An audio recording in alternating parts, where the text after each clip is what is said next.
ओम शांति।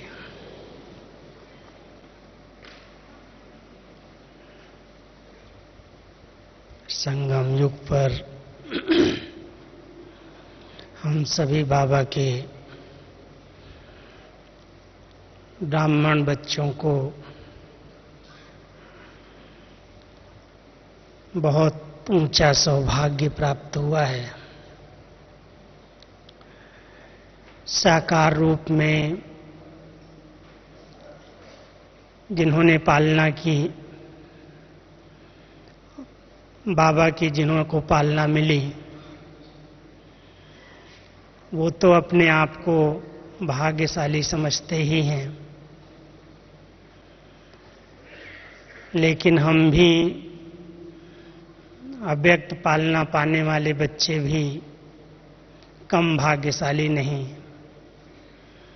संपूर्ण रूप में बाप और दादा की डबल पालना हम सबको मिल रही है। कैसे बाबा निराकार अपने अव्यक्त माध्यम के द्वारा साकार में प्रवेश करते हैं। बहुत विचित्र पाठ 40 वर्षों से इन आंखों ने देखा है। कैसे बाबा का अवतरण होता है, कैसे बाबा बच्चों से मिलते हैं, कितनी ऊंची शिक्षाएं, कैसे सुंदर पालना, देख देख करके अंदर ही अंदर मन में कितनी खुशी होती है। अंदर में मन गदगद हो जाता है। और ये भी कमाल के गीत हम सबके मुख से निकलते हैं। वाह बाबा और वाह आपकी रचना। 1969 तक 69 तक भारत के अंदर कुछ ही सेवा केंद्र थे।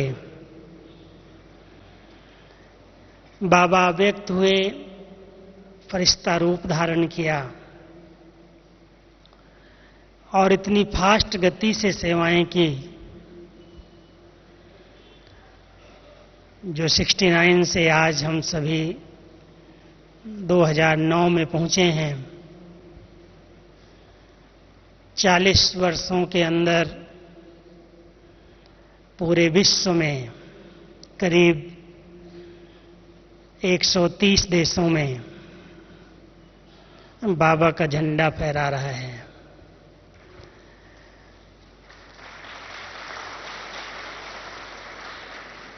एक 110 कंट्रीज में 110 देश विदेश के जो हैं वहां पर रजिस्टर्ड सेवा केंद्र खुले हैं और 190 देशों की सेवाओं का प्लान है इस वर्ष पूरा करने का। आप सभी, हम सभी देख रहे हैं साकार में जो निमित्त आत्माएं हैं उनके शरीर की आयु भी कितनी बड़ी हो गई है। और इस आयु में भी कैसे बाबा अपना कार्य सबसे करा रहे हैं। करण करावन हार बाबा की कितनी विचित्र लीला है कि हर एक किसी भी कोने में बैठा है उसको अव्यक्त बाबा की अव्यक्त पालना की भासना आ रही है। वो अनुभव करता है कि बाबा मुझे वतन से सकाश देते हैं, वतन से शक्तियां दे रहे हैं। मधुबन साकार वतन तो बाबा की चरित्र भूमि, कर्म भूमि है ही, लेकिन सतत सेवाएं अव्यक्त रूप में बाप और दादा की अव्यक्त वतन से हो रही हैं। अव्यक्त पालना बहुत श्रेष्ठ और शक्तिशाली पालना है और इस अव्यक्त पालना का मुख्य लक्ष्य है ब्राह्मणों को फरिश्ता बनाना, क्योंकि ब्राह्मण बिना फरिश्ता बने हुए देवता नहीं बन सकते। भले ब्राह्मण सो देवता हमारा एम ऑब्जेक्ट है,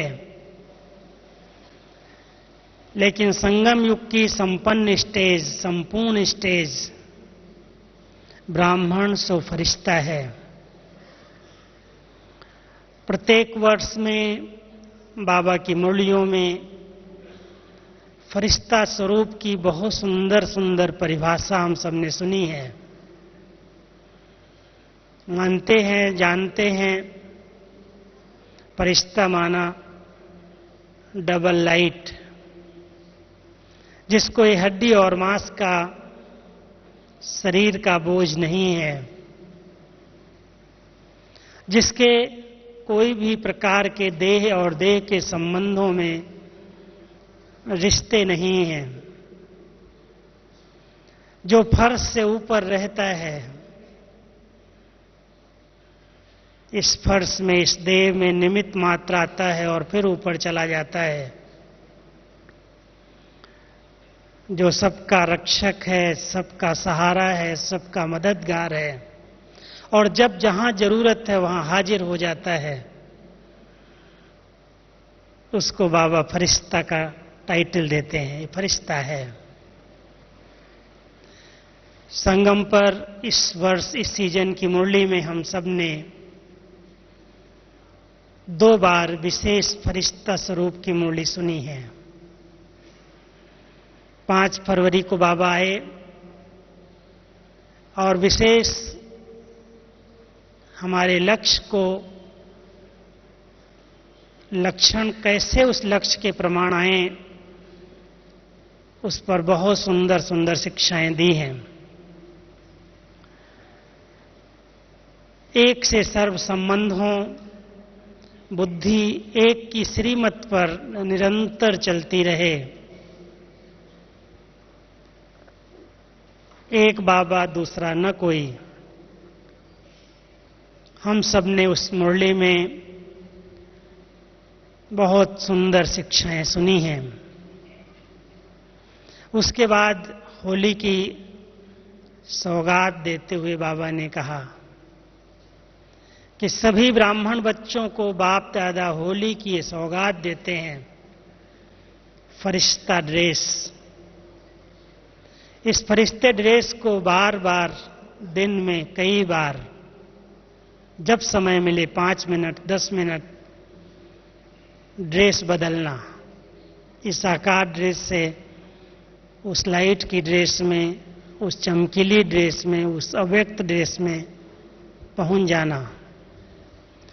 मैं समझता हूं आप सभी बाबा के पुरुषार्थी बच्चे हैं,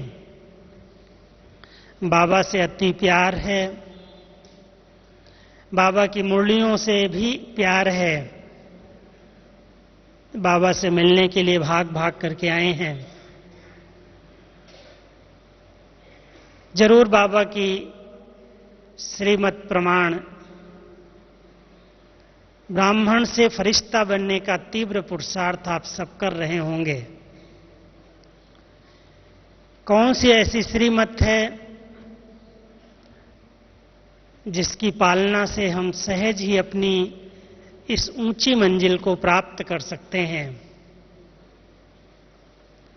पाना तो हर एक को है, नंबरवार अपने अपने पुरुषार्थ अनुसार हर एक ब्राह्मण आत्मा उस संपन्न स्टेज को प्राप्त करेगी।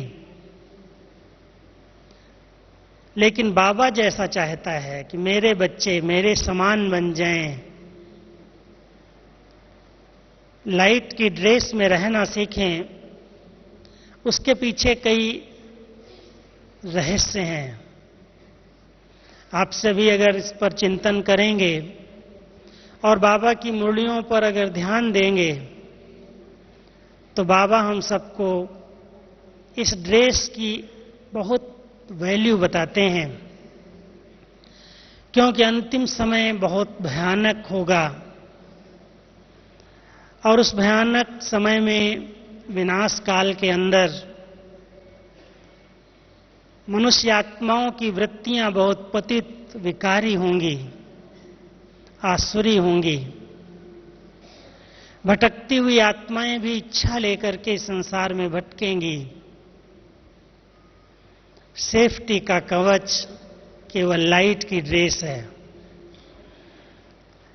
शरीर पर कुछ भी हो सकता है, किसी चीज का प्रभाव पड़ सकता है, लेकिन लाइट की ड्रेस माया प्रूफ, प्रकृति प्रूफ, विघ्न प्रूफ ड्रेस है। जैसे गर्मी में, बरसात में हम सभी वाटर प्रूफ ड्रेस पहन करके रहते हैं, पानी का प्रभाव न पड़े, गर्मी का असर न हो। बाबा हम सबको लाइट की ड्रेस में देखना चाहते हैं। क्यों? क्योंकि बाबा खुद भी लाइट की ड्रेस में ही आते हैं। जब निराकार बाबा अव्यक्त वतन में आते हैं तो ब्रह्मा की लाइट की ड्रेस को धारण करते हैं और उस लाइट की ड्रेस को पहन करके बाप और दादा इस आकार तन में प्रवेश करते हैं। कल के दिन अगर आप सभी सारा दिन अव्यक्त स्थिति में रह करके देखें, बहुत सुंदर दिन है, बाबा से मिलन के लिए आप सभी आए हैं। भीड़ तो है, बहुत भीड़ हो गई है। लिस्ट 11,000 की है और आए हैं 21,000। आप समझ सकते हो।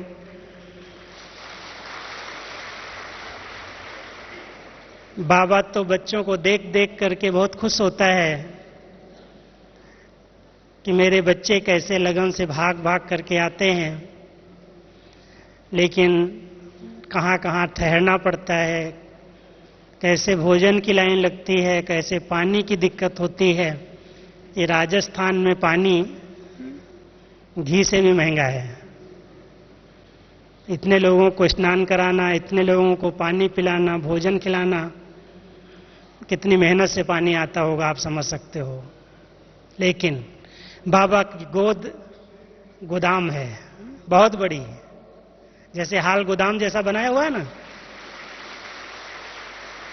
इस हाल के अंदर 15-20 हजार लोग तो समा जाते हैं, लेकिन जब पूरी फुल सभी जगह के लोग आएंगे तो दोनों हाल भर जाएंगे, ब्रांडों में भी बैठना पड़ेगा। सिर्फ एक रिक्वेस्ट है कि कल का दिन बाबा अव्यक्त वतन से कैसे आते हैं, अव्यक्त लाइट की ड्रेस पहन करके, उस ड्रेस का अनुभव करना। इतने सब होते हुए भी अगर हर एक मन और मुख का मौन ले ले, एकदम अंतर्मुक्ता की गुफा में चला जाए और सवेरे आंख खुलते ही आवाहन करे अपनी लाइट की ड्रेस का। हर एक की ड्रेस है वतन में, बाबा के पास है हमारी सबकी ड्रेस। आवाहन करो तो आपको बाबा दे देगा। और उस लाइट की ड्रेस में बैठ करके लाइट शरीर में चमकती हुई मणि चारों तरफ भ्रमण करे, एक दूसरे से देखे भी, दृष्टि भी ले, मिलन भी बनाए, लेकिन केवल चेहरे की मुस्कुराहट। फरिश्तों का ड्रेस जब किसी को साक्षात्कार होते हैं तो ये पूरा शरीर नहीं दिखता है, केवल ये फेस दिखाई देता है और उसमें भी एक चमकती हुई मणि बहुत अच्छी तरह से दिखती है। तो आप सभी बाबा को अव्यक्त वतन से उतारेंगे, बाबा आएंगे हम सबके बीच में, लेकिन उस अव्यक्त वतन का अनुभव आप सुबह से ही कर सकते हैं। और बाबा कैसे लाइट की ड्रेस में आता है, उस चमकीली ड्रेस में कैसे आकर के हम बच्चों से मिलता है, दिव्य दृष्टि की बात नहीं है, लेकिन बुद्धि के दिव्य नेत्र से बहुत सुंदर अनुभव आप कर सकते हैं। सिर्फ बुद्धि की हलचल ना हो, बहुत सुंदर एक अच्छी स्थिति बनाना, कोई भी स्थूल में साधन और सुविधाओं की इच्छा का त्याग करके भगवान का मिलन कैसे होता है उसका आनंद लेना, तो आपका आना यहां सफल होगा और इतनी बड़ी सीजन में आप अपनी फरिश्ता की ऊंची मंजिल को प्राप्त करने के लिए अनुभूतियां कर सकेंगे। मैं आपको श्रीमत की कुछ व्याख्या जरूर सुनाऊंगा, क्योंकि जब श्रीमत शब्द आता है तो बाबा कहते हैं श्रीमत ही मेरा हाथ है, श्रीमत ही आप बच्चों के साथ है। बाबा का साथ रहना माना बाबा की श्रीमत साथ रहे, बाबा की छत्र छाया माना श्रीमत का हाथ हमारे सिर पर रहे, और हाथ की ये पांचों अंगुलियां 5 मुख्य श्रीमत के ऊपर ध्यान खिंचवाती हैं। अब इसकी अगर हम व्याख्या करेंगे तो बहुत विस्तार होगा, लेकिन सार रूप में इस ऊंची मंजिल को हर एक ब्राह्मण प्राप्त कर सकता है। पहले तो बाबा ने हम सबको अलौकिक जन्म दे करके शूद्र से ब्राह्मण बना दिया। जाति की बात मैं यहां नहीं कर रहा हूं, लेकिन जो हमारे कर्म थे, जो हमारा खान पान था, जो हमारा रहन सहन था, उसकी भेंट अगर शूद्रों से की जाए तो अलग नहीं है। जिस तरह से हम रहते थे, जिस तरह से समाज था और जिस तरह से व्यवहारिक जीवन था, जिसके अंदर अनेक प्रकार के छल कपट द्वेष स्वार्थ, अनेक प्रकार की विपरीत भावनाएं जो इस मनुष्य जीवन की देन है, जो इसमें प्रवेश हुई थी, बाबा ने अपना बच्चा बनाया, हमें नया जन्म दिया। हम सब ब्रह्मा की मुख वंशावली, मुख की रचना ब्राह्मण कहलाए। इस मधुबन घर में, इस बेहद परिवार में आने की स्वीकृति उसे ही मिलती है जिसके पास ये सर्टिफिकेट है कि ये ब्राह्मण है, बीके है, जिसका खान पान शुद्ध है। तो ये ब्राह्मणों की सभा तो है ही। सभी के पास ये सर्टिफिकेट है ना कि मैं ब्राह्मण हूं, पक्का बाबा का बीके बच्चा हूं। ऐसा कोई नहीं कहेगा कि मैं बीके नहीं हूं। ब्रह्मा कुमार और ब्रह्मा कुमारी तो सभी कहलाते ही हैं। और जब ब्राह्मण बन गए, ब्रह्मा मुख वंशावली बन गए, तो खान पान शुद्ध हो गया, दृष्टि वृत्ति कृति पवित्र और बिल्कुल सतो प्रधान हो गई। मैं आत्मा भाई भाई हूं, और साकार में अगर तन में हूं तो भाई बहन हूं। एक बहुत शुद्ध और पवित्र नाता बन गया, संग श्रेष्ठ हो गया, और दिव्य गुण हमारे जीवन का श्रृंगार बन गए। अगर ये चारों धारणाएं किसी में नहीं हैं, ब्राह्मण कहलाने का हकदार नहीं है। इसलिए सच्चा ब्राह्मण, पक्का ब्राह्मण बाबा उसे कहते हैं जिसने संपूर्ण पवित्रता का व्रत लिया है, मन वचन कर्म से पावन बनने का संकल्प किया है, जो शुद्ध शाकाहारी पवित्र भोजन स्वीकार करता है, जिसका संग अच्छा है, कुसंग में नहीं जाता, बुरे संग से बच करके रहता है और जिसने दैवी गुणों को अपने जीवन में उतारा है, जिसकी कथनी और करनी में समानता है, ऐसी ब्राह्मण आत्माओं के सामने लक्ष्य है फरिश्ता बनना। वही बन सकेंगे जिन्होंने ब्राह्मण जीवन एडाप्ट की है। बिना ब्राह्मण बने देवता बनना या फरिश्ता बनना बहुत ऊंची मंजिल है। हमारी सबकी एम ऑब्जेक्ट कहें, इस ब्राह्मण जीवन का लक्ष्य संपन्न और संपूर्ण बनना, अर्थात ब्राह्मण से फरिश्ता बनना। और फरिश्ता बनने के लिए श्रीमत का हाथ सदा साथ रहे। इस हाथ की पांचों उंगलियों की अपनी अपनी विशेषता है और पांचों श्रीमत अगर हमने प्रैक्टिकल जीवन में धारण कर ली है तो फरिश्ता बनना बहुत सहज है, मंजिल को पाना बहुत सहज है। सबसे पहली ये अंगूठा दृढ़ता का प्रतीक है, परिपक्वता का प्रतीक है। हाथ में मूल स्थान रखता है। जब भी कभी नाम में हेराफेरी हो सकती, साइन गलत हो सकते, लेकिन पक्की रजिस्ट्री करनी होती है तो अंगूठा ही लगवाया जाता है। वो दृढ़ता का, परिपक्वता का, पक्केपन का प्रतीक है। हम सबने यदि इस ब्राह्मण जीवन में दृढ़ता से कोई संकल्प किया है, कुछ भी हो जाए, क्या हो जाएगा? कल बाबा ने कहा, अरे बच्चे, अरे शरीर भी चला जाए तेरी खुशी नहीं जानी चाहिए, इससे बड़ा और क्या होगा? हमारे जो मूल ईश्वरीय नियम हैं, जो मर्यादाएं हैं, हम ब्राह्मण बनकर के किसी भी नियम और मर्यादा का उल्लंघन न करें। ये दृढ़ता से संकल्प लें। ये श्रीमत का हाथ का पहला संकल्प है। प्राण जाए पर वचन न जाए, संकल्प न जाए।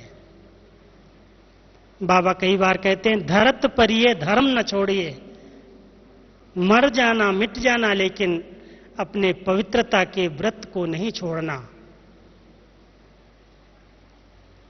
अगर इसमें कोई पक्का है तो पवित्रता के शुद्ध संकल्प ही लाइट का घेरा बनाते हैं, ओरा बनाते हैं। देवताओं के ऊपर जो लाइट का कार्व, लाइट का ओरा दिखाते हैं, लाइट का ताज दिखाते हैं, वो पवित्रता का प्रतीक है। तो दृढ़ता के द्वारा जिन आत्माओं ने पवित्रता का पालन किया है, उनके चारों ओर फरिश्ते का शरीर निर्माण होता है। वो सहज उस ड्रेस को पहन सकते हैं। दूसरी एक निशानी है जो एक की तरफ इशारा करती है, दूसरी उंगली। हम अपनी दादी जी से कभी भी रूह रिहान करते थे और कोई भूल से भी दादी की महिमा करने लगे तो दादी कहती थी, याद है एक करावनहार बाबा है, कोई आत्मा की महिमा नहीं है, बाबा करा रहा है, बाबा का कार्य है, बाबा बैठा है, मैं क्या करती हूं? मैंपन को जड़ से समाप्त कर दिया, एक की स्मृति में रही। इस बार बाबा एक बहुत नया शब्द दिया मैंपन वालों को, शायद किसी किसी को याद होगा। बाबा ने कहा कि मैंपन काला सांप है। जो बार बार मैं करता है, माना उसकी सारी की कमाई सांप हप कर लेता है, खा लेता है। कभी भी कर्तापन का भान न आए, कराने वाला करा रहा है, ये खेल उसका चल रहा है, मैं क्या करता हूं? मैं निमित्त हूं। बाबा ने निमित्त बनाया है, इसलिए एक बाबा, दूसरा न कोई। न किसी के प्रभाव में आना, न किसी के दबाव में आना, और न किसी व्यक्तिगत व्यक्ति की महिमा करके उसमें फंस जाना। अगर फरिश्ता बनना है तो एक की स्मृति एक अंगुली इशारा कर रही है। निरंतर एक की स्मृति हर पल रहे, हर कार्य में रहे, कराने वाला बाबा है, मैं नहीं करता। और एक बाबा दूसरा न कोई, मेरा तो एक दूसरा न कोई, फरिश्ता बन जाएंगे। तीसरी ऊंची उंगली, बड़ी उंगली हमें इशारा करती है। बच्चे अपने ऊंचे सोमान में रहना सीखो। हमारी मम्मा का एक बहुत मीठा शब्द था। मम्मा की मुरलियों में कई बार आप शायद सुना हो। मातेश्वरी जी कहती थी, कभी भी नानक नीच नहीं समझना। मैं नानक नीच हूं, मैं तो पापी हूं, मैं तो नीच हूं, मैं तो कामी हूं। बच्चे, तुम मेरे बच्चे बन गए हो, तुम नीच नहीं हो, तुम बहुत ऊंचे हो। तुम भगवान के बच्चे हो, अपने को नीच मत समझो। अभिमान में नहीं आओ, लेकिन ऊंचे सोमान में जरूर रहो। सोमान में रहेंगे तो माया परेशान नहीं करेगी और मान शान की इच्छा से परे हो जाएंगे। इसलिए ब्राह्मण सो फरिश्ता बनने वाली आत्मा को अपने ऊंचे सोमान की स्मृति में रहना बहुत जरूरी है। मैं किसका हूं, किसने मुझे कहा है मेरे हो, कौन मेरे साथ रहता है, बहुत ऊंचा नशा स्मृति है ऊंचाई की, कहीं आंख नहीं जाएगी। जितना ऊंचाई की नशा है उतनी निर्माणता है, उतनी रॉयल्टी है, उतनी भरपूरता है, संपन्न है, संतुष्ट है आत्मा। किसी की चीज पर, किसी की वस्तु पर, किसी की विशेषता पर आंख नहीं डूबती, आंख नहीं जाती। बाबा ने मुझे सब कुछ दिया है। इतनी हर आत्मा संपन्न रहे, अपने ऊंचे सोमान में रहे। फरिश्ता बनने की मंजिल समीप आ जाएगी। चौथी अंगुली की निशानी तिलक के रूप में हम सभी यूज करते हैं। जब किसी को विजय का तिलक देना होगा, जब कोई पूजा पाठ होगा, तिलक लगाएंगे। सुहाग का तिलक होगा, हमेशा इस उंगली से, चौथी उंगली से ऐसे लगाते हैं। बाबा ने हम सबको ये श्रीमत दी है।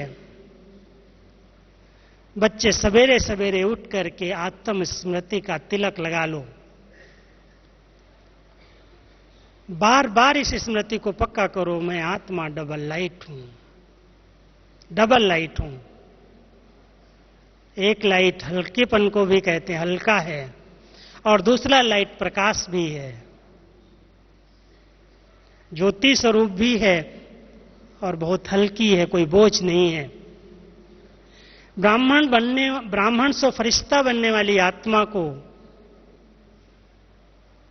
बहुत लाइट रहना होगा। अगर कोई भी बोझ है, बातों का बोझ है, संस्कारों का बोझ है, कर्मों का बोझ है, पिछले हिसाब किताब का बोझ है, जवाबदारियों का बोझ है, नौकरी टोकरी का बोझ है, बोझ वाला उड़ नहीं सकता। इसलिए बाबा कहता, तुम्हारे पास जो बोझ है मुझे पहले दे दो, मैं बोझ लेने के लिए आया हूं। मेरे बच्चे बन जाओ, बड़े नहीं बनो, अभी बच जाओगे। सब जवाबदारियां मुझे सौंपो, हल्के हो जाओ। और सबसे बड़ा बोझ जो है वो बातों का बोझ है। छोटी सी बात को बड़ा बना देना, लंबी बना देना, और उसको सोच सोच करके, बातों को सोच सोच करके भारी हो जाना, वायुमंडल को भारी बना देना। किसी ने कुछ किया, उसका वर्णन और चिंतन करके अगर वायुमंडल को कोई भारी बना दे तो उस जैसा बोझिल कोई नहीं, वो कभी नहीं उड़ सकता। उड़ती कला में जाने के लिए, फरिश्ता बनने के लिए, आत्मिक स्वरूप की इतनी स्मृति, ऐसा अभ्यास है, मैं आत्मा हूं, मैं आत्मा हूं, मैं आत्मा हूं। लाइट की ड्रेस है और लंबी चौड़ी बातें नहीं करता है। उसका सार क्या है? सिर्फ सार सुनता है और सार सुनाता है। लास्ट दिनों में जब ब्रह्मा बाबा फरिश्ता बनने की मंजिल में बिल्कुल समीप आ गए, 1 साल का जो पुरुषार्थ रहा है, लास्ट मुरलियां अभी चल रही हैं 68 वाली, आप सभी मुरलियों में देखेंगे, मैं आत्मा हूं, मैं आत्मा हूं, मैं आत्मा हूं। बच्चे आत्मा समझ के बाबा को याद करो। एकदम लाइट होकर के रहा, और कोई भी कोई समाचार लेके आता था, कोई लंबी चौड़ी बात करता था, बाबा उसे सुनते हुए नहीं सुनता, देखते भी नहीं देखता। उसका सार क्या है समझा और उसका उत्तर दे दिया। कोई की बोलने की हिम्मत नहीं थी बाबा के सामने अधिक वर्णन करने की। बाबा भी कहते, बच्चे डबल लाइट रहना है तो लंबी चौड़े विस्तार की बातों में अब जाना बंद कर दो। जो बोझ है मुझे समर्पित कर दो, और कोई भी नया बोझ सिर पर नहीं चढ़ाना, ले नहीं लेना, क्योंकि बहुत सारे बोझ देने वाले हैं दुनिया में।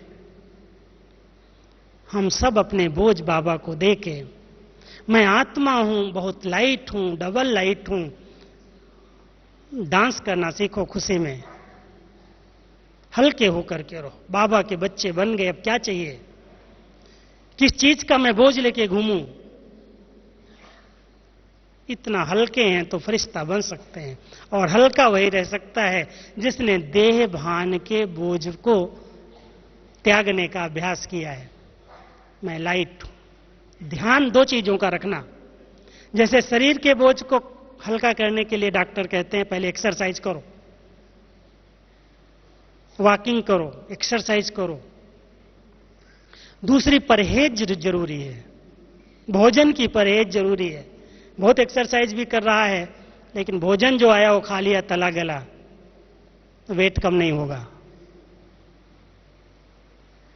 ब्राह्मण जीवन में यदि कोई बोझ है तो चेक करो खान पान कैसा है, माना हमारा चिंतन कैसा है।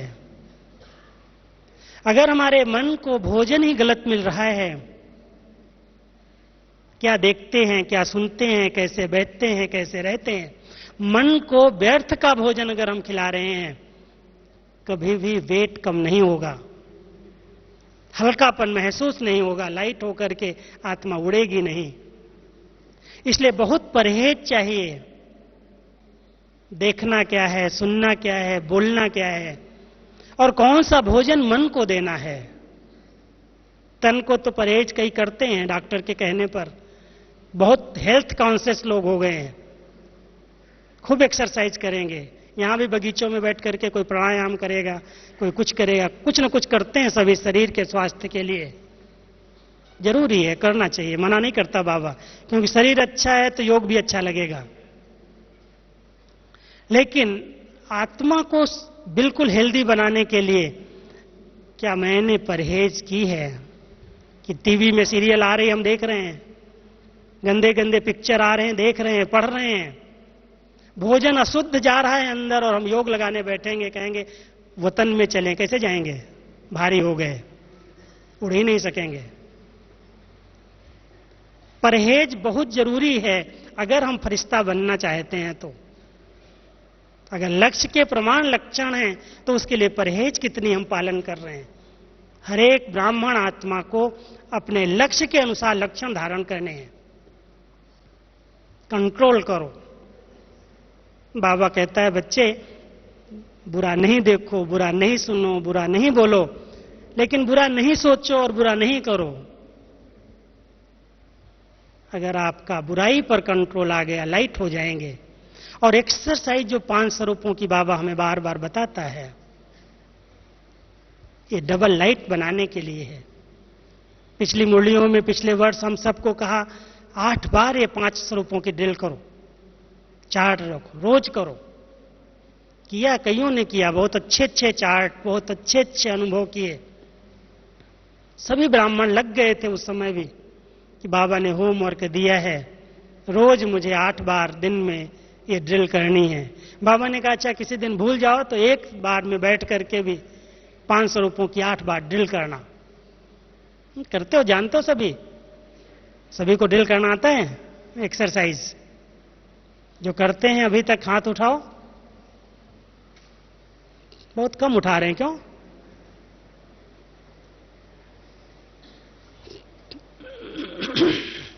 ठीक है, बहुत सारे लोग करते हैं, लेकिन कई बाबा के नए बच्चे आते हैं, हर साल ऐड हो जाते हैं। कोई 6 महीने वाले, कोई 8 महीने वाले, कोई 1 साल वाले हैं। 5 स्वरूपों की ड्रिल मन और बुद्धि को बहुत लाइट बना देती है। बार बार स्मृति में लाओ, 5 स्वरूप हैं। मैं ब्राह्मण हूं। साकारी 3 स्वरूप हैं। 5 स्वरूपों में साकारी 3 स्वरूप हैं। एक पास्ट का पूज्य स्वरूप, पास्ट का, जिसकी पूजा हो रही है, जिसके मंदिर बने हुए हैं, जिनके आगे इतने भक्तों की लाइन लगी हुई है, किसका स्वरूप है? किसका है? हमारा है। बोलते हैं ना, सभी बोलो हमारा है। हम ही तो थे, और कौन थे?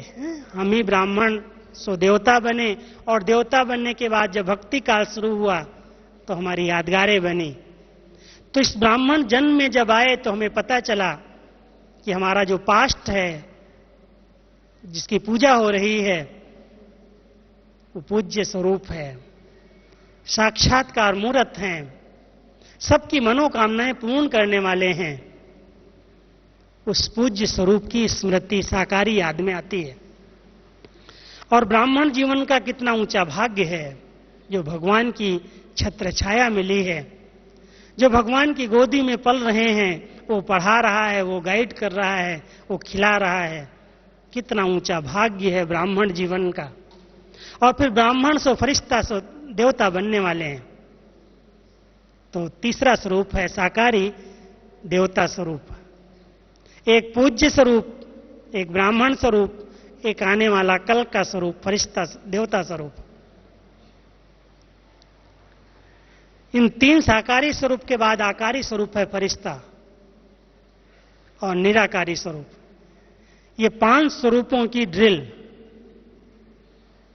साकारी, आकारी, निराकारी, यहां बैठे हैं, साकार में हैं, पूज्य हैं, देवता बनने वाले हैं, और ब्राह्मण जीवन का कितना ऊंचा भाग्य है। यहां से उड़े अव्यक्त वतन में गए फरिश्ता हैं, और फरिश्ता बन करके लाइट होकर के लाइट स्वरूप में सेवा की, और फिर बाबा के पास निराकारी वतन में चले गए। सर्वशक्तिमान की किरणों के नीचे बैठ गए, बीज रूप स्थिति में स्थित हो गए। निराकारी, आकारी, साकारी, साकारी, आकारी, निराकारी, ये ड्रिल बहुत लाइट बना देगी। इस देह और देह की दुनिया से ऊपर उठ जाएंगे, हल्के हो जाएंगे। तो ये चौथी अंगुली डबल लाइट बनाने वाली, विजय का तिलक लगाने वाली, आत्मिक की स्मृति में स्थित कराने वाली, ये चौथी अंगुली हमें प्रेरणा देती है। अगर हम सभी इस मर्यादा को, इस श्रीमत को पालन करेंगे, आत्मा को देखना है, आत्मा होकर के रहना है, इस भ्रकुटी पर नजर डालनी है। बाबा कहते थे बच्चे सांप को मत देखो, सांप के अंदर जो मणि है इसको देखो। अभ्यास करो, पवित्र बन जाओगे, शुद्ध बन जाओगे। और 5वीं अंगुली है सहयोग की। छोटी है लेकिन सहयोगी है, हर कार्य में इसका सहयोग है। गोवर्धन पर्वत को भी उठाने में इस अंगुली ने सहयोग दिया है। कलयुगी पर्वत को उठाना है, बहुत बड़ा कार्य है भगवान का। विचार करो, क्या मैं अपनी ये अंगुली भगवान के कार्य को दे रहा हूं? वैसे भी फरिश्ते जो हैं वो मददगार के रूप में दिखाए जाते हैं। उनको जब कोई याद करता है, मदद के लिए याद करता है। आएंगे, मदद करेंगे, साथ देंगे, सहारा देंगे, सहयोग देंगे। और कभी कोई व्यक्ति भी अगर साकार रूप में आकर के सहयोग देता है और सहयोग देके चला जाता है, तो यही मुख से निकलता है, कोई फरिश्ता आया, सहयोग देके चला गया। हम सभी बाबा के बच्चे कहां तक बाबा के कार्य में तन, मन, धन, समय, श्वास, संकल्प से सहयोग दे रहे हैं। कोई गरीब से गरीब बाबा का बच्चा है, बाबा कहता है उसको भी सहयोग की अंगुली जरूर लगानी है, क्योंकि सहयोग के रिटर्न में सहयोग मिलेगा, योग लगेगा। तो हम सभी देखें अपने आप को कि कोई भी प्रकार से बाबा की स्थापना के कार्य में मैं आत्मा सहयोगी बनती हूं, कभी विघ्न रूप तो नहीं बन जाती। बहुत बड़ी दुनिया परिवर्तन करने की जवाबदारी है। पुरानी दुनिया को नई दुनिया बनाना है, नर्क को स्वर्ग बनाना है। साधारण बात नहीं है। अरबों की संख्या है और उसमें से 9 लाख को सेलेक्ट करना है। 33 करोड़ देवताएं तो तैयार हो ही जाएंगे संदेश से। बाबा के इस कार्य में मैं कहां तक अपना सहयोग दे रहा हूं। बाबा का नया ज्ञान, ज्ञानदाता प्रत्यक्ष हो। बाबा ने पिछली बार एक बहुत अच्छा शब्द बोला, तुम बच्चों ने 70 साल 72 साल तक सेवाएं की है, लेकिन लोग अभी तक कहते हैं ब्रह्मा कुमारियां बड़ा अच्छा काम कर रही हैं। इन ब्रह्मा कुमारियों के पीछे सोर्स कौन है अभी तक उसको नहीं पहचान पाए। अब बच्चे कुछ कमाल करो, उस सोर्स को पहचाने, ज्ञानदाता को पहचाने, करामनहार को पहचाने कि अगर ये ब्रह्मा कुमारी ईश्वरीय विश्वविद्यालय इतना प्रगति को प्राप्त हो रहा है, इतने बाबा के बच्चे ढेर बनते जा रहे हैं, कौन करा रहा है, कौन बना रहा है, किसकी ओर सब आकर्षित हो रहे हैं। वो गुप्त बाबा प्रत्यक्ष हो जाए, हम सबके दिल में भावना होनी चाहिए। और वो तभी प्रत्यक्ष होगा। बाबा कहता वाचा सेवा से तो मैं प्रत्यक्ष हुआ नहीं। वाचा सेवा में तो टकराव में तुम आ जाते हो, हदें बना ली, मेरी एरिया तेरी एरिया, आपस में ही कई बार झगड़ जाते हो। बाबा की प्रत्यक्षता होगी तुम्हारे चलन और चेहरे से। जब एक मत का संगठन होगा, जब सभी एक सूत्र में पिरो जाएंगे, जब सबकी दृष्टि में भाई भाई की स्मृति आ जाएगी, जब चेहरे और चलन में वो दिखाई देगा इनको कौन मिला है, संपन्न प्राप्तियों से भरपूर चेहरा होगा, मुस्कुराहट वाला चेहरा होगा, स्नेह वाला चेहरा होगा, एक दूसरे को सत्कार और सम्मान देने वाला व्यवहार होगा, तब बाबा का नाम वाला होगा। सोर्स को प्रत्यक्ष करना है हम सबको। इसलिए बाबा की प्रत्यक्षता हो। और अभी समय आ गया है। बाबा कई बार कहते हैं 3 दृश्य होंगे अंत समय में। एक और जय जयकार होगी, प्रभु मिला है जिनको, उनके दिल की खुशियां क्या होंगी कि हमको तो मिल गया, जिसको ढूंढते थे उसको पा लिया। नाचेंगे, खुशी में डांस करेंगे। और दूसरी ओर पश्चाताप, हाहाकार का दृश्य होगा। भगवान इस दृष्टि पर आया, मैंने नहीं पहचाना, हाय मेरी तकदीर। लेकिन इसके साथ साथ परिवर्तन, विनाश शुरू हो जाएगा। पश्चाताप भी बाबा किसी बच्चे का अधिक नहीं देखेगा। तो प्रत्यक्षता के दिन अभी नजदीक आ रहे हैं। मैं आत्मा अंतिम समय में फरिश्ता बनकर के मदद करूंगी, साक्षात्कार कराऊंगी, घुंघरू पहन करके जय जयकार की डांस में भाग लूंगी। या पश्चाताप करना पड़ेगा कि भगवान मिला और मैंने तो कुछ भी नहीं किया, मैं तो लड़ता ही झगड़ता रहा, मैं तो तेरे मेरे में ही फंसा रह गया, मैंने तो बहुत टाइम गवाया, बहुत समय व्यर्थ किया। पश्चाताप के आंसू तो नहीं आएंगे। हर एक को अपने आप को देखना है, दूसरे को नहीं। और परिवर्तन की घड़ियां अभी आई की आई, बाबा कहते अचानक हो जाएगा, एवर रेडी रहो।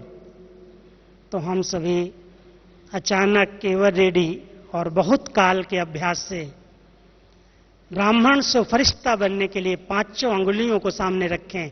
श्रीमत का ये हाथ है, दृढ़ता, एक बाबा दूसरा न कोई, ऊंचा सम्मान और आत्मिक स्मृति का तिलक और सदा सहयोग की भावना, ये फरिश्ता बना देगी। तो ब्राह्मण से फरिश्ता बनने वाले श्रीमत के हाथ को अपने ऊपर रख करके श्रीमत की छत्र छाया के नीचे रहना, तो ये मंजिल दूर नहीं है, बहुत सहज अनुभव होगी। ओम शांति।